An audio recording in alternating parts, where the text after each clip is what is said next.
Welcome to this topic on the Carnitine shuttle system. This is an important topic in lipid metabolism, particularly in beta oxidation or fatty acid oxidation. In this video, I will explain the components, mechanism, and biological significance of this important shuttle system.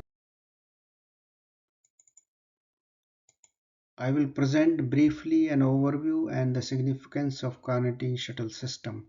In the conditions such as starvation, fasting, and prolonged exercise, when glucose availability becomes limited, this transport system delivers activated long-chain fatty acyl-CoA into the mitochondrial matrix for energy production. So this is designed for long-chain fatty acyl-CoA, not for short or medium chain fatty acyl-CoA. Under normal condition, fatty acids are present in the cytosol as inactive molecules, so they are activated to form fatty acyl-CoA. Fatty acyl-CoA, although active, but in cytosol they are of not much use. They must be transferred to the matrix to undergo beta oxidation, and this is achieved by a transporter known as Carnitine shuttle system, which is associated with mitochondrial membranes. So once the fatty acyl-CoA has been delivered to matrix, it will undergo beta oxidation. So this system delivers the long chain fatty acyl-CoA to the mitochondrial matrix, and this is an essential requirement for beta oxidation. If there is any problem in this Carnitine shuttle system, this will inhibit beta oxidation, leading to severe energy deficit. Next important question is, what is carnitine and what is Carnitine shuttle system?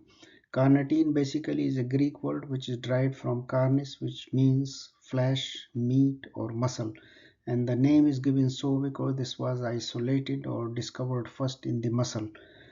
Chemically, this is beta hydroxy trimethyl amino butyrate.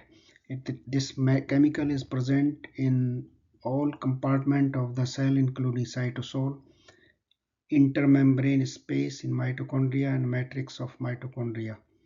So this is present in all three compartments, and it can move back and forth with the help of carrier protein. That is why this whole system is known as Carnitine shuttle system. Why is the Carnitine shuttle required?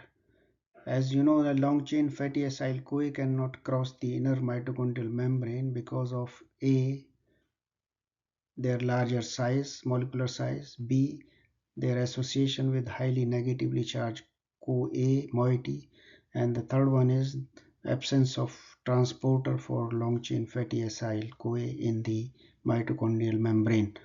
Therefore, this task is done by Carnitine shuttle, which delivers fatty acyl-CoA to the matrix. Let me explore the location and the components of Carnitine shuttle system. Carnitine is located in the mitochondrial membranes. It consisted of three important enzymes. The first one is CPT-I or carnitine palmitoyl transferase 1, which is associated with the outer mitochondrial membrane. Outer mitochondrial membrane is highly permeable. CPT-I is facing the cytosolic site in the cell. The second important enzyme is CACT or Carnitine-Acylcarnitine Translocase, which is associated with inner mitochondrial membrane. Inner mitochondrial membrane is highly impermeable.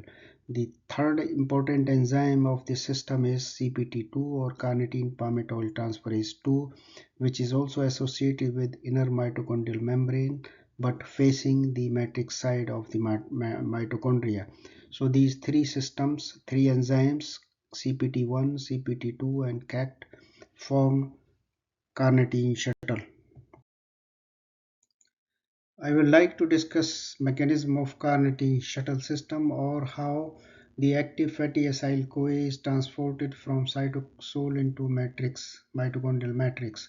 This is cytosolic compartment. This is mitochondrions having outer mitochondrial membrane shown here. This is inner mitochondrial membrane, and this is a matrix compartment, and this is the space between the two membranes, intermembrane space. This mechanism completes in by three or conducted by three enzymes. The first one is CPT-I, which is associated with outer mitochondrial membrane. This CPT-I converts acyl-CoA into acyl-carnitine, which is then translocated to matrix by utilizing the second enzyme known as CACT or Carnitine-Acylcarnitine Translocase. However, acyl-carnitine cannot be oxidized in the matrix, and it must be converted back to acyl-CoA, and this is conducted by third enzyme known as CPT-II. CPT-II utilizing coenzyme A converts acyl-carnitine into acyl-CoA or fatty acyl-CoA and releasing the carnitine. Carnitine is then translocated back to intermembrane space and the cytosolic compartment. Subsequently, acyl-CoA or fatty acyl-CoA participates in beta oxidation. I have presented already beta oxidation, a video on beta oxidation, which you can see on my channel Future Academics. How is Carnitine shuttle regulated? Out of three components of this shuttle system, CPT-I is a rate limiting and regulatory enzyme which delivers long-chain fatty acyl-CoA to the mitochondrial matrix. This is inhibited by malonyl-CoA and insulin, whereas it is stimulated by glucagon. Clinically very important pathway of energy production or energy metabolism from fatty acids. This pathway, Carnitine shuttle pathway, is conducted by three distinct enzymes such as CPT-I and CPT-II. If there is any defect or deficiency in one or other or both, you will see inhibition of fatty acid oxidation or beta oxidation, leading to energy deficit, causing hypoketotic hypoglycemia, means there will not be production of any ketone bodies.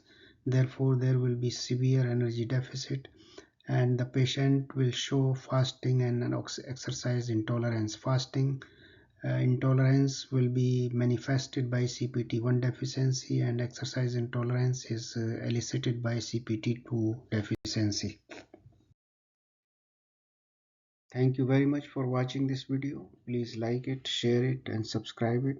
Until next time, you take care. Bye bye.